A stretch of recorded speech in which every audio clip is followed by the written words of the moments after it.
Chapter चल रहा है बेटे some basic concepts of chemistry.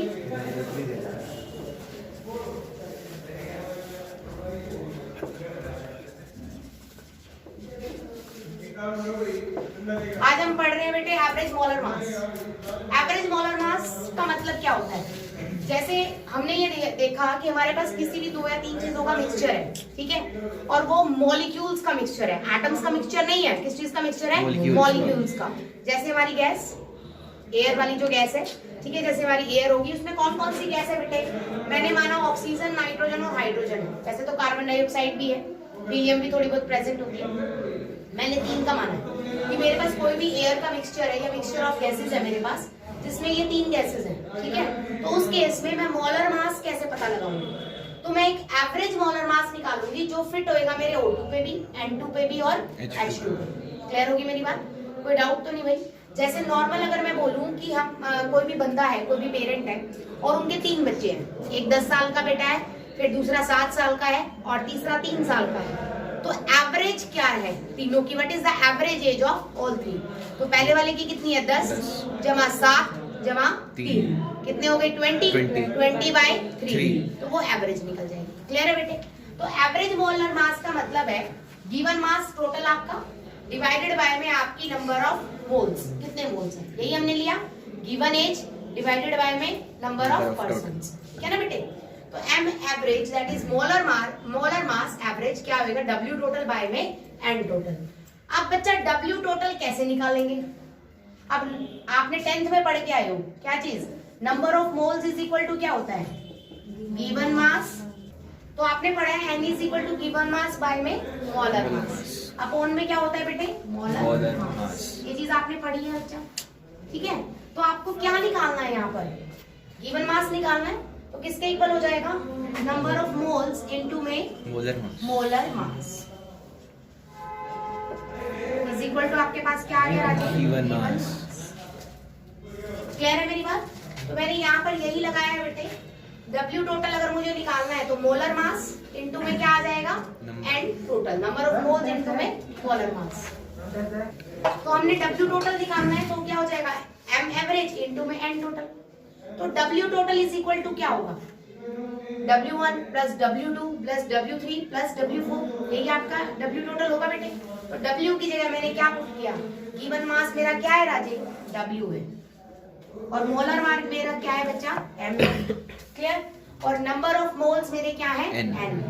तो मैंने पुट किया बेटे W की जगह N इंटू M। तो W1 is equal to N into M1 plus W2 is equal to N2 plus N2 into M2, W3 N3 into M3 divided by number of moles N1 plus N2 plus N3 is your average molar mass। ठीक है, इस पे based हम 3 से 4 numericals करते हैं बेटे, देखिए प्लीज।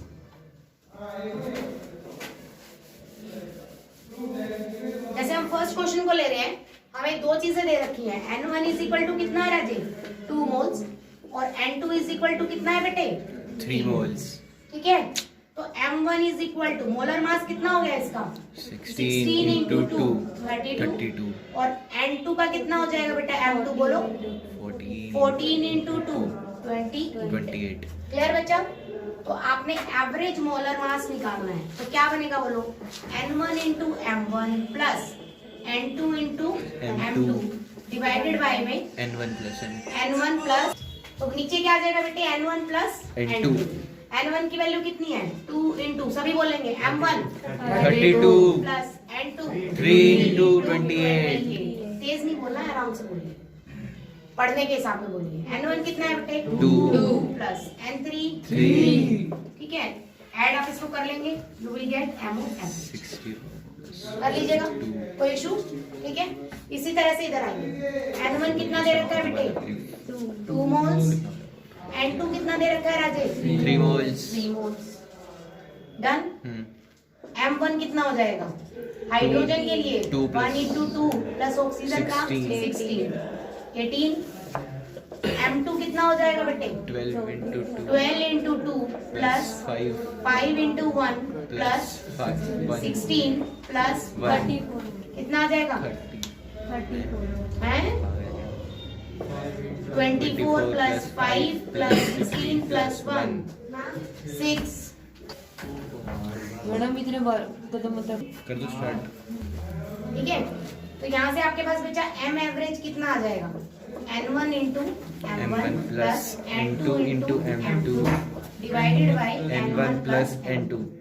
n1 कितना है राजे 40 इंटू m1 कितना है राजे 18 प्लस n2 कितना है 3 into m2 46 divided by n1 plus n2 2 plus 3। You will calculate, आपके पास m एवरेज आ जाएगा। क्लियर है बच्चा? सेम इसी तरह से 70% और 30%। अगर आपको इस तरह से दे रखा हो तो क्वेश्चन सॉल्व करने से पहले सिर्फ एक बात लिखनी है, assume air is equal to 100 gram, that's it. बस एज्यूम करना है जो भी आपको दे रखी हो चीज वो 100 ग्राम है। तो सीधा सीधा N2 कितने ग्राम हो जाएगा 70 और O2 कितना हो जाएगा बेटे 30। मोलर मास बोलो N1 का 14 इंटू 2 28 32 मोलर मास, ठीक है 32 और 16 इंटू 2 32। ठीक है, क्लियर है? कर लोगे भाई? डन। अब इस केस में आप कैसे करोगे, गिवन मास आपको दे रखा है by molar mass is equal to क्या निकलेंगे नंबर ऑफ मोल्स, क्योंकि आपको m1 और m2 तो दे रखे हैं बट n1 नहीं दे रखा। तो n1 क्या होता है गिवन मास नाइट्रोजन का कितना है 70 बाय मोलर मास बेटे 28 या 14 इंटू 2 तो 70 by 28 number of moles of N। Clear? इसी तरह से ऑक्सीजन के लिए N2 निकालोगे बच्चे 30 बाय में 30 तो ये आ जाएंगे number of moles of oxygen. समझ आइए बात? क्लियर हुआ है अच्छे से? किसी को पूछना है दोबारा से पॉइंट? मेरे कहने का मतलब सिंपल है कि air contain 70% nitrogen and 30% oxygen. तो आपको नहीं पता टोटल कितना अमाउंट है, तो मुझे सबसे पहले एज्यूम करके चलना है कि एयर कितने ग्राम है हमारी 100 ग्राम। बात समझ आई बेटे? अगर एयर हमारी 100 ग्राम है तो नाइट्रोजन 70 और ऑक्सीजन कितनी होगी बेटे 30। क्लियर होगी मेरी बात? तो मास दिया हुआ है हमें, ठीक है, और हमें मोलर मास ऑलरेडी पता है। तो हमें मोलर मास तो दोनों के पता है लेकिन एवरेज तो नहीं पता। तो एवरेज के लिए फॉर्मूले में क्या हमें क्या चाहिए नंबर ऑफ मोल्स। क्या चाहिए बेटे नंबर ऑफ मोल्स। तो नंबर ऑफ मोल्स कैसे निकलते हैं गिवन मास बाय में मोलर मास। गिवन मास कितना है नाइट्रोजन का 70 मोलर मास कितना है बेटे 14 इंटू 2 28। क्लियर? इसी तरह से नाइट्रोजन ऑक्सीजन का निकाल लेंगे। गिवन मास कितना है बेटे 30 मोलर कितना होगा 16 इंटू 2 32। तो यू विल कैलकुलेट बहुत इजीली, कोई डाउट नहीं है। इसी तरह से बेटे 5 मोल्स ऑफ CO2 तो N1 5 दे रखा है और 3 मोल्स ऑफ NO2 तो M1 बोलो कितना हो जाएगा मोलर मास बोलिए बेटे। कार्बन के लिए 12 प्लस 16 इंटू 2 कितना हो गया 44 और M2 कितना हो जाएगा बेटे नाइट्रोजन के लिए 14 प्लस 16 इंटू 2 32 प्लस 14 कितना हो गया 46। तो कितना आ गया बच्चा 46। ये डायरेक्ट ही निकल जाएगा 5 into 44 plus 3 into 46 5 by 5 plus 3 that is M average. कोई डाउट है इस टॉपिक में? नहीं। क्लियर हो गया अच्छे से? कॉपी लीजिए।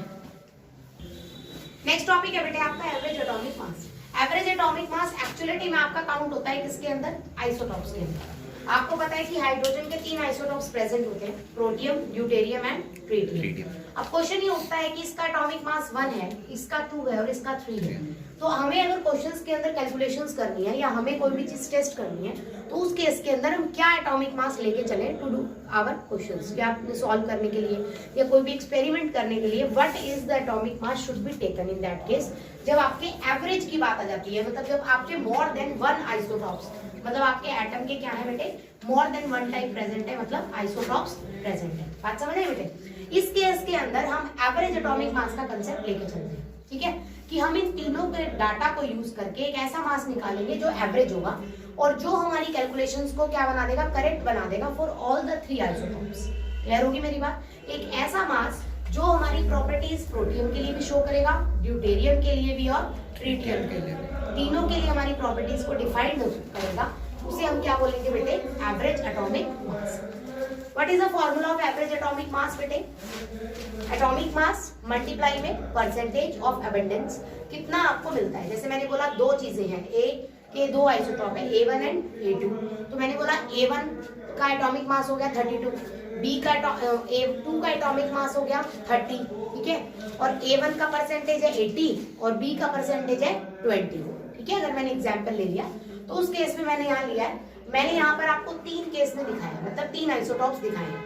A1 is isotope first, A2 is isotope second and A3 is isotope third, ठीक है। तीनों के एटॉमिक मास दे दिए बेटे आइसोटॉप्स के, मल्टीप्लाई में x1 x2 x3, x आपका क्या है परसेंटेज ऑफ आइसोटॉप्स, वो परसेंटेज बाय मोल भी दे सकते हैं और परसेंटेज बाय एटॉमिक मास भी दे सकते हैं, क्लियर है बेटे, मतलब वेट भी दे सकते हैं, दोनों ही वे में आ सकता है कि इतना परसेंट आपका अर्थ में मिलता है या इतने परसेंट ऑफ मोल मिल रहे हैं, तो दोनों ही केसेस में वो वैलिड है, क्लियर हो गया बच्चा। जैसे मैंने फर्स्ट क्वेश्चन लिया है, मैंने आइसोटॉप एलिमेंट लिया है A जिसके 3 आइसोटॉप है बेटे, तो एटॉमिक मास आपको 3 दे रखे हैं, A1 is equal to 11, A2 is equal to 12 और A3 इज इक्वल टू 13। सबसे पहले मैंने क्या निकाला, तीनों के एटॉमिक मास लिखे, उसके बाद परसेंटेज है बेटे 80%, that is x1, 15% that is x2 और 5% that is x3। So you will put in the formula, ठीक है। अब यहाँ पर मोलर मास एवरेज नहीं निकलेगा, एवरेज मोलर मास नहीं है, ये क्या है बेटे average atomic mass, is that clear. उस केस में मोल्स आपने देखा था, उसके केस में मोल्स थे, डिफरेंट एटम्स से मिले हुए अलग अलग मोल्स थे, किसके अलग अलग कंपाउंड्स के, बात समझ रहे, कोई नाइट्रोजन था, कोई ऑक्सीजन था, कोई कार्बन डाइऑक्साइड था। इस केस में तीनों एक ही है, इस केस में तीनों या तो हाइड्रोजन होंगे या तीनों कार्बन होंगे, दोनों तीनों या क्लोरीन होगा, मतलब आइसोटॉप्स होंगे इसके, ठीक है। तो आइसोटॉप्स के केस में आपका क्या निकलता है एवरेज एटॉमिक मास, और different mixture of the compounds या मिक्सचर ऑफ द मॉलिक्यूल्स के केस में क्या निकलता है एवरेज मोलर मास। क्लियर होगी बात बेटे, समझ आइए राजे अच्छे से, ठीक है। तो m average is equal to मैंने बोला बच्चा A1 into x1 plus A2 into x2 plus A3 into x3 divided by में x1 plus x2 plus x3, put कर देंगे बच्चा 11 इंटू में 80 प्लस 12 इंटू में 15 प्लस 13 इंटू में 5 डिवाइडेड बाय में बेटे 80 प्लस 20, दोनों टोटल कर दिया 100। नीचे परसेंटेज में आपको हमेशा 100 मिलेगा, क्योंकि अगर मैं कह रही हूँ कोई भी चीज परसेंटेज में है तो टोटल परसेंटेज 100 होती है, और एक चीज को अगर 3 हिस्सों में बांटा है तो टोटल हमेशा क्या आएगा 100 ही आएगा। तो नीचे आप चाहे तो x1 प्लस x2 कर सकते हैं और चाहे तो आप डायरेक्ट 100 भी यूज कर सकते हैं, ठीक है। अब मैं बात करती हूँ बेटे इसकी, तो बच्चा बोलो एटॉमिक मास कितना दे रखा है 35, सेकंड का दे रखा है बेटे 37, x1 कितना दे रखा है बेटे 75% और x2 कितना दे रखा है बच्चा 25%। तो एवरेज एटॉमिक मास आप निकाल लेंगे, और ये 35 इंटू 75 प्लस 37 इंटू में 25 डिवाइडेड बाय में कितना आ गया 100, विल कैलकुलेट राजी। इसी तरह से मैंने कार्बन के 2 आइसोटॉप्स ले लिए, बोलिए A1 इज इक्वल टू 12 और A2 इज इक्वल टू 40, ठीक है। x1 is equal to 70%, x2 is equal to 30%। तो आप बच्चा average atomic mass is equal to क्या होएगा 12 into 70 plus 14 into 30 divided by 100। Clear बच्चा, कोई डाउट है? क्लियर हो गया, अच्छे से कॉपी कीजिए। इज इक्वल टू क्या होता है बच्चा मास बाय वॉल्यूम, तो ratio of mass with respect to volume is known as density. Simple term है, आप 9-10 से पढ़ते आ रहे हैं। रिलेटिव डेंसिटी क्या होती है, रिलेटिव वर्ड तब यूज करते हैं जब हम एक चीज को दूसरी चीज के साथ कंपेयर करते हैं। जब हम एक गैस की डेंसिटी को दूसरी गैस की डेंसिटी के साथ कंपेयर करेंगे तो वर्ड क्या यूज हो जाएगा बेटे रिलेटिव डेंसिटी। तो it is a density of a gas with respect to another gas at same temperature and pressure. Temperature और प्रेशर क्या होना चाहिए सेम होना चाहिए। तो दोनों के अगर आप बिहेवियर को कैलकुलेट करोगे, दोनों की आप डेंसिटी को कैलकुलेट करोगे, तो वो रेशो क्या कहलाएगी रिलेटिव डेंसिटी। इसी तरह से density is equal to PM upon RT, ठीक है, स्टेट्स ऑफ मैटर से लिया गया है। DM is P is your pressure, M is your molar mass, R is gas constant and T is your temperature. तो प्रेशर और temperature आपका same होना चाहिए, हमने डेफिनेशन में ही बोला है बेटे। तो अगर प्रेशर और टेम्परेचर सेम है तो फर्स्ट गैस के लिए D1 इज इक्वल टू क्या हो जाएगा बेटे P इंटू में M1 अपॉन में T1 इंटू में R। ध्यान से समझिएगा प्लीज। P1 और density is D2 is equal to बोलो P2 M2 T2 upon R। R gas constant होता है बेटे, इसकी वैल्यू फिक्स है 8.314। तो बच्चा T1 is equal to P1 M1 upon T1 into में R, T2 is equal to P2 M2 T2 by R, ठीक है। R इज इक्वल टू आपका क्या है राजे? Gas constant. अब मैंने बोला है टेम्परेचर और प्रेशर भी क्या रहेगा? सेम। और ये भी एक दूसरे से कैंसिल हो जाएंगे राजे। जब आप दोनों की क्या लोगे तो दोनों डेंसिटीज आपस में क्या हो जाएंगी बेटे? कैंसिल। मतलब दोनों डेंसिटीज की आप रेशियो लेंगे तो बाकी सारा मटेरियल आपस में क्या हो गया? कैंसिल। तो D1 by D2 is equal to आपका क्या आ गया? M1 by M2। इसका मतलब relative density is directly proportional to molar mass है ना। तो relative density is equal to molar mass है, तो मैं कह सकती हूँ relative density is also equal to molar mass of a gas upon में molar mass of reference gas, ठीक है। तो relative density is equal to क्या बचा? Molar mass of a gas by में रेफरेंस मोलर मास, ठीक है। तो मतलब सीधा सीधा density is directly proportional to किसके है बेटे? मोलर मास के है। तो आप मोलर मास की रेशो को भी रिलेटिव डेंसिटी निकालने के लिए यूज कर सकते हैं। एक क्वेश्चन देखते हैं बेटे, calculate density of SO3 gas with respect to CH4 gas. तो आपको तो मोलर मास चाहिए है ना। तो SO3 का मोलर मास बेटे सल्फर का 32 इंटू 16 इंटू 3, तो 32 प्लस में 48, ठीक है। कितना हो गया बेटे? 80। इसका मोलर मास कितना है? 12 प्लस 4 इंटू 1, कितना आ गया राजेश? 60, है ना। तो calculate density, relative density is equal to किसके इक्वल होगी बच्चा?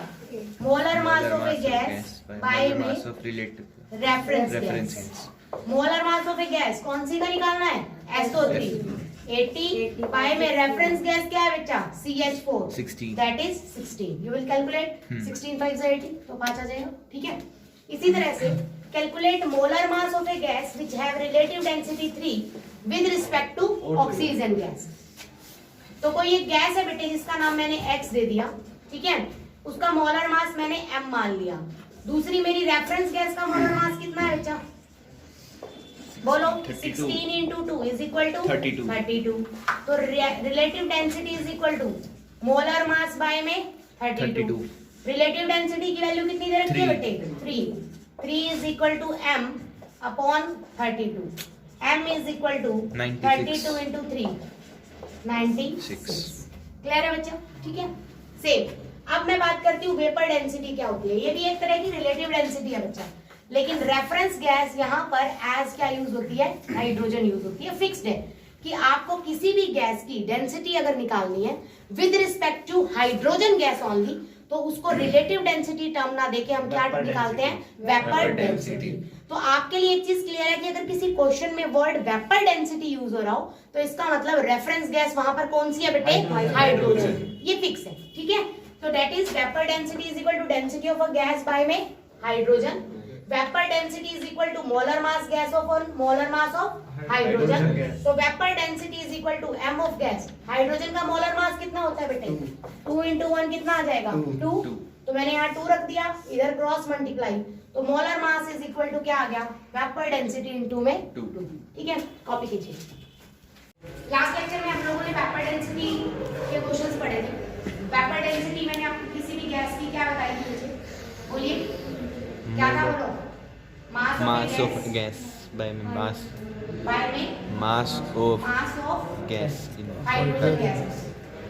क्योंकि मैंने आपको बोला था वेपर डेंसिटी में आप डेंसिटी विद रिस्पेक्ट टू क्या करते हो? सिर्फ हाइड्रोजन। तो और D is directly proportional to कल क्या बताया था बेटे? Molar mass. तो molar mass of a gas divided by में मोलर मास ऑफ हाइड्रोजन। अब molar mass of hydrogen gas is equal to कितना है हमारे पास? 2 है। 2। तो mass of a gas that is mass कौन सा है बच्चा? मोलर मास है यहाँ पे। Molar mass of a gas divided by में 2 इज इक्वल टू क्या हो जाएगा? Vapour density. Vapour density oxygen का मोलर मास कितना है? 16 into 2 32 32 by 2 is equal to vapour density. कितनी आ गई? 16।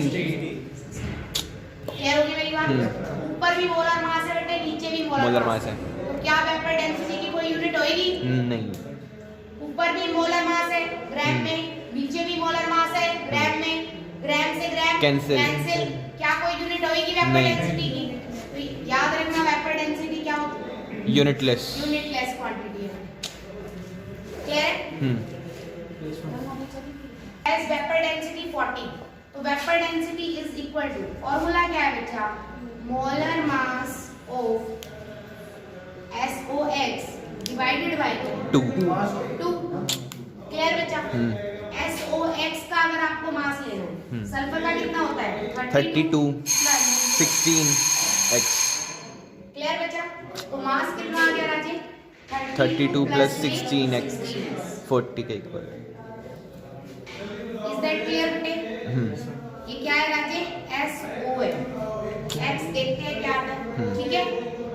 दिस इज इक्वल टू, यहां पुट करेंगे मोलर मास को, vapour density is equal to कितनी दे रखी है बच्चा? पुट करना 40 equals is equal to 32 plus 16x divided by 2। 80 is equal to 32 plus 16x। इधर सब्ट्रैक्ट करो, कितना बचेगा बेटे? 48 is equal to 16x। तो 48 is equal to कितना है बच्चा? 16x। x is equal to 48 by में 16। 3। तो x कितना आ गया राजे? 3। इसका मतलब गैस क्या होगी हमारे पास? SO3। क्लियर होगी मेरी बात? तो इस तरह से थोड़े से मोल्ड करके भी क्वेश्चन पूछ सकते हैं। नेक्स्ट टॉपिक हमारा चल रहा है बच्चा स्पेसिफिक ग्रेविटी। स्पेसिफिक ग्रेविटी एक चीज याद रखनी है, ऑलवेज किस चीज की होती है बेटे? सॉल्यूशन की। स्पेसिफिक ग्रेविटी किस चीज की होती है? Solution. Formula wise density of a solution divided by density of A water at 4 degree Celsius. Water की डेंसिटी लेनी है आपको 4 डिग्री पे, ठीक है? और ऊपर क्या लेना है? Density of a solution. अब डेंसिटी ऑफ ए वाटर होती कितनी है बेटे? ये होती है 1 ग्राम पर मिलीलीटर, फिक्स्ड है। 4 डिग्री पे हमने डेंसिटी मेजर कर रखी है, कितनी है बेटे? 1 ग्राम पर मिलीलीटर। क्लियर है बच्चा? तो SG is equal to density by में 1 ग्राम पर मिलीलीटर। कोई डाउट बेटे यहाँ? ठीक है। अब यहाँ पर SG की यूनिट होगी क्या? कुछ डेंसिटी बाय डेंसिटी।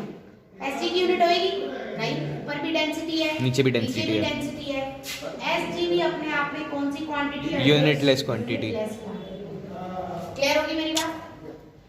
यहाँ से इसको मल्टीप्लाई कर दो, किसी भी डेंस सॉल्यूशन की डेंसिटी इज इक्वल टू क्या होगी? बोलो, specific gravity of the solution multiply gram पर मिलीलीटर। क्लियर?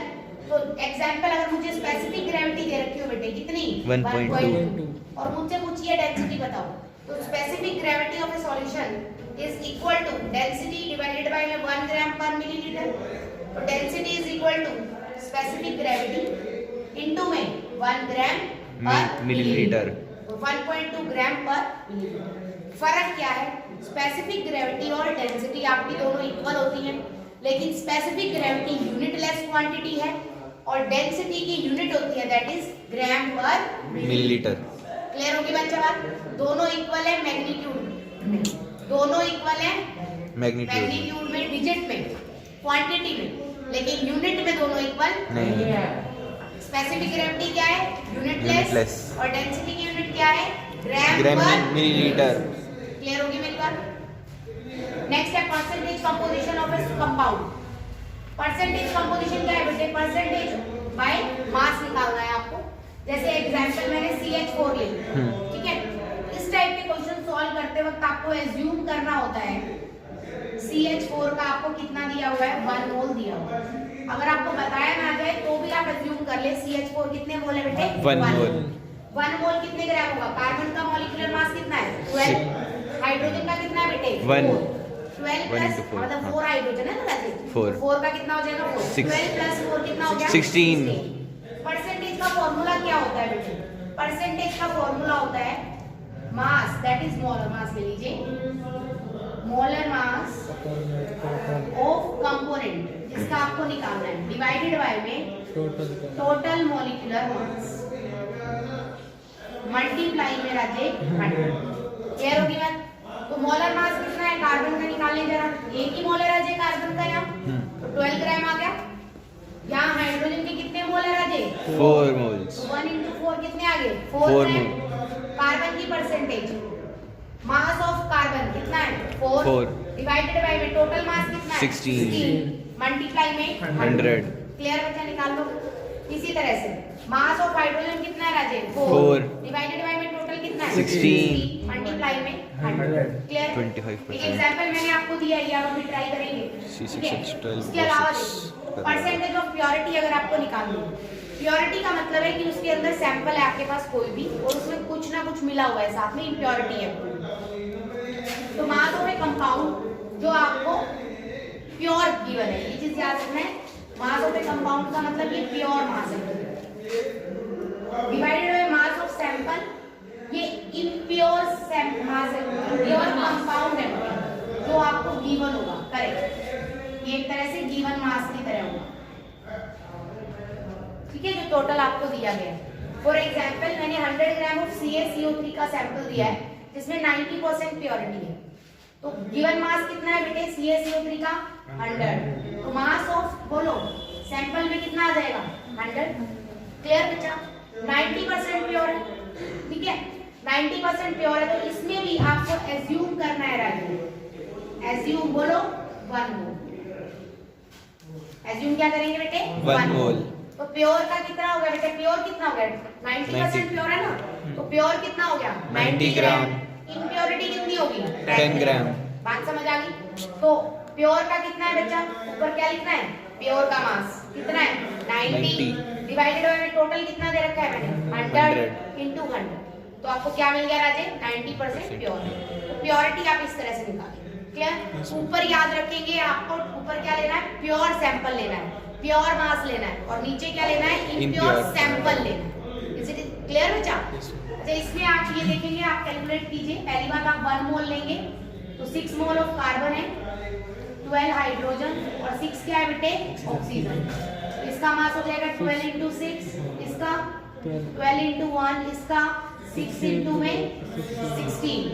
परसेंटेज बोलिए बच्चा 12 into 6 divided by total mass निकालेंगे 12 into 6 plus 12 into 1 plus 6 into 16 कितना हो गया 72 12 96 96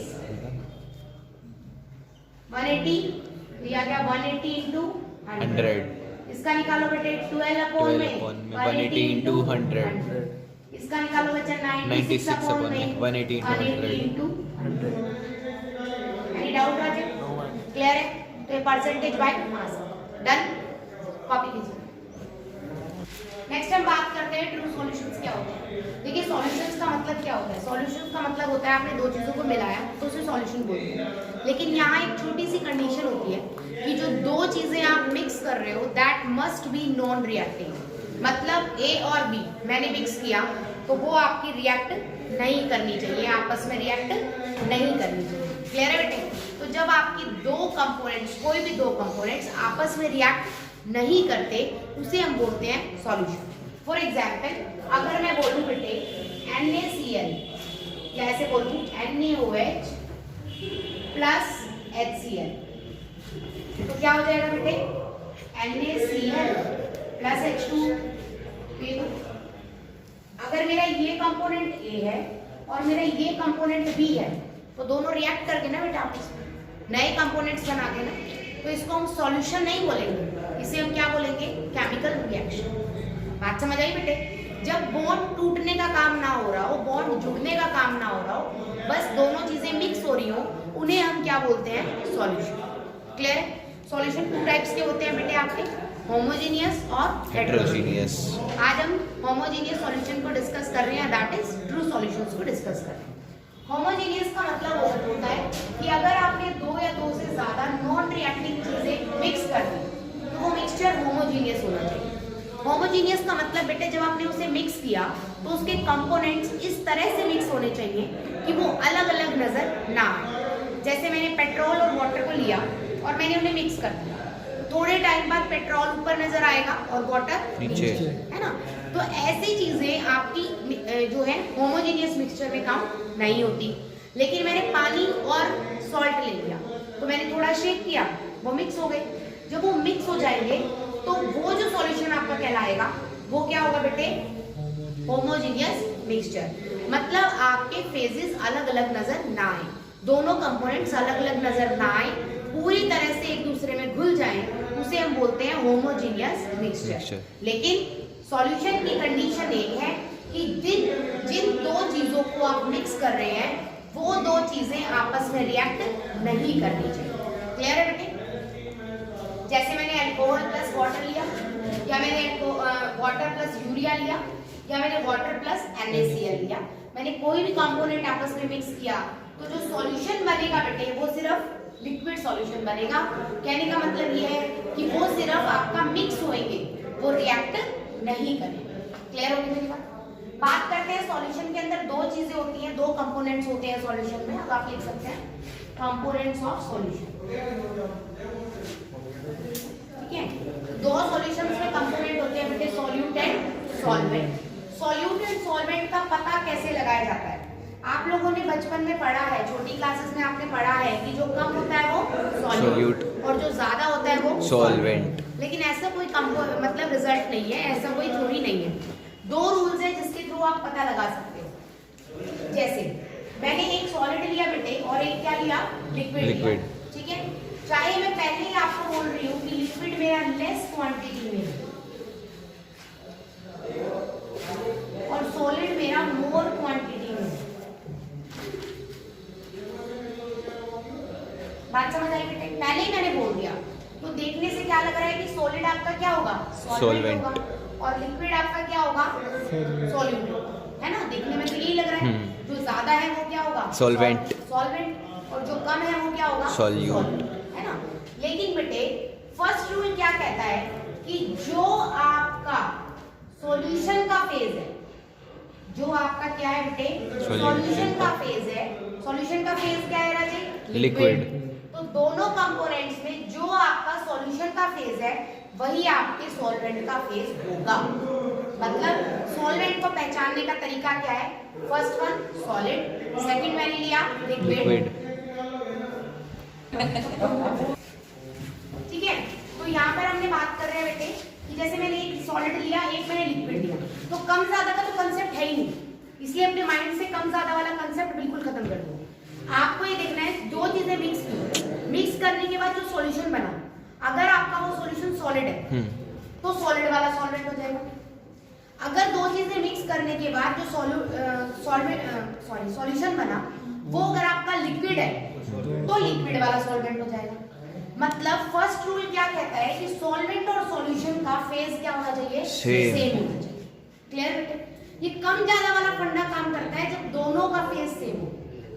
second rule, water plus glucose, phase में ग्लूकोज वाटर मिल गया, फेज मतलब स्टेट। ठीक है, तो लिक्विड में ये भी लिक्विड बेटे, यहाँ भी लिक्विड मिला। अब प्रॉब्लम ये है कि लिक्विड तो इससे भी मिल रहा है और इससे भी मिल रहा है, दोनों के फेज सेम है। Solute and solvent, solution, solvent and solute, दोनों के फेज सेम है ना? इस केस में आप कम ज्यादा वाला फंडा अप्लाई करें, क्वांटिटी। तो जो ज्यादा क्वांटिटी में होगा वो क्या कहलाएगा, समझ आया बेटे? जब आपकी दो चीजें अलग अलग फेज में हो तब क्वांटिटी वाला फंडा नहीं अप्लाई करना। अगर मैं कह रही हूँ सॉलिड मेरा 100 ग्राम है और लिक्विड मेरा सिर्फ 10 ग्राम है, तो भी सॉल्यूशन कैसा बना है, लिक्विड, तो ये 10 ग्राम वाला ही सॉल्वेंट होगा। क्वांटिटी यहाँ मैटर नहीं करेगी। क्लियर है? समझ आया? लेकिन मोल फ्रैक्शन क्या होता है? मोल फ्रैक्शन किसी भी चीज का फ्रैक्शन। तो जैसे हम फ्रैक्शन कैसे निकालते हैं, गिवन क्वांटिटी बाय में टोटल फ्रैक्शन निकलता है। तो मोल फ्रैक्शन मतलब गिवन मोल्स बाय में टोटल मोल्स, मोल फ्रैक्शन हो जाएगा। तो it is the number of the moles of any component out of the total moles of the solution. जैसे मैंने सॉल्यूशन लिया है बेटे A + B + C, तीन चीजों को मैंने मिक्स कर दिया। मिक्स करने के बाद मेरा सॉल्यूशन बन गया। ठीक है, अगर मैं कह रही हूँ A के अंदर नंबर ऑफ मोल्स कितने हैं, Na, B में नंबर ऑफ मोल्स कितने हैं, Nb, C में नंबर ऑफ मोल्स कितने हैं, Nc। ठीक है, तो सॉल्यूशन में टोटल कितने होंगे, Na + Nb + Nc। तो मुझे मोल फ्रैक्शन ऑफ A निकालना है, तो number of moles of A divided by में total moles. Mole fraction for B निकालना है, तो number of moles of B by में total number of moles. C के लिए निकालना है number of moles of C divided by में टोटल। किसी भी चीज का फ्रैक्शन अगर मैं कहूं कि मैंने 10 मेरे पास नंबर है कोई भी 10 और उसको 4 हिस्सों में बांट दिया, चाहे वो 2/10 हो चाहे वो 1/10 हो, किसी भी तरह से हो, मैंने उसको 4 हिस्सों में बांट दिया, तो वो चारों हिस्से अगर मैं जोड़ूंगी तो आंसर कितना आना चाहिए 1। जैसे परसेंटेज कि अगर मेरे टोटल परसेंटेज 100 है तो मैंने उसको किसी भी रेशो में बांटा हो 30, 20, 50, 50 किसी भी रेशो में मैंने उसे बांटा हो, अगर मैं टोटल लेके चल रही हूँ तो वो हमेशा कितना आएगा 100 आएगा, 1 आएगा। क्लियर? तो मोल फ्रैक्शन का टोटल ऑलवेज इक्वल टू क्या होता है बेटे 1। समझ आ गई बात? कोई डाउट तो नहीं है? ठीक है। नेक्स्ट जैसे मैंने यहाँ पर दिया है राजे आपको 54 gram of water and 46 gram of C2H5OH are mixed, मैंने बोला है कैलकुलेट मोल फ्रैक्शन। तो मोल फ्रैक्शन के लिए सबसे पहले n ऑफ क्या निकालना पड़ेगा बेटे वाटर। तो बच्चा उसके लिए स्टार्ट करते हैं, बोलो वाटर का मॉलिक्यूलर मास कितना है? क्योंकि नंबर ऑफ मोल्स गिवन नहीं है, नंबर ऑफ मोल्स कैसे आएंगे गिवन मास, ध्यान दो बेटे, नंबर ऑफ मोल्स कैसे आएंगे given mass bye molecular mass. Number of moles क्या है बेटा given mass bye molecular mass, molar mass. यही है ना राजे? गिवन मास आपको दे रखा है वाटर में कितना है बेटे 54, मॉलिक्यूलर मास कितना होता है वाटर का 18। निकालेंगे जरा देखिए 2 + 16 H2O, हाइड्रोजन का 2 × 1 प्लस ऑक्सीजन का 16 18। बात समझ आ गई बेटे? तो नंबर ऑफ मोल्स डायरेक्ट निकाल दूं मैं, number of moles of water कितना आ जाएगा? गिवन मास कितना है राजे 54 बाय मोलर मास 18 कितना आएगा 3 तो number of moles of H2O is equal to कितने आ गए 3। क्लियर बेटा? दूसरा है 46, बोलो number of moles of C2H5OH, given mass कितना है बेटे इसका 12 × 2 46 ग्राम, मोलर मास निकालिए 12 क्या है कार्बन है 12 × 2 प्लस 1 × 5 1 × 5 हाइड्रोजन, ऑक्सीजन 16 × 1, एक और हाइड्रोजन 1 × 1 कितना हो गया 24 + 5 5 + 16 16 17 कितना आ गया भाई 55 55 नहीं आएगा भाई 55 नहीं आएगा 6 और 46 आ गया 46 ठीक है। तो number of moles given mass कितना है बेटे 46 मोलर मास भी कितना है 46 कैंसिल होके कितने मोल्स आ गए 1 कोई डाउट बचा यहाँ पर? नहीं तो टोटल मोल्स कितने हो गए यहाँ पर 4 total moles is mould of H2O plus moles of C2H5OH clear बच्चा? मोल्स ऑफ वाटर कितने हैं 3 प्लस इसके कितने हैं 1 कितने हो गए बेटे 4 क्लियर है यहाँ तक? अब जरा ध्यान दीजिए please, mole fraction for water, mole fraction x से डिनोट करेंगे sorry for water. Number of moles of water कितने हैं बेटे 3 डिवाइडेड बाय में टोटल कितने हैं राजे 4। 4 क्लियर होगी मेरी बात? Next mole of C2H5OH, moles of C2H5OH कितने हैं बेटे 1 टोटल कितने हैं बेटे 4 क्लियर है राजे दोनों? मोल फ्रैक्शन के क्वेश्चन सॉल्व कर लेंगे कॉपी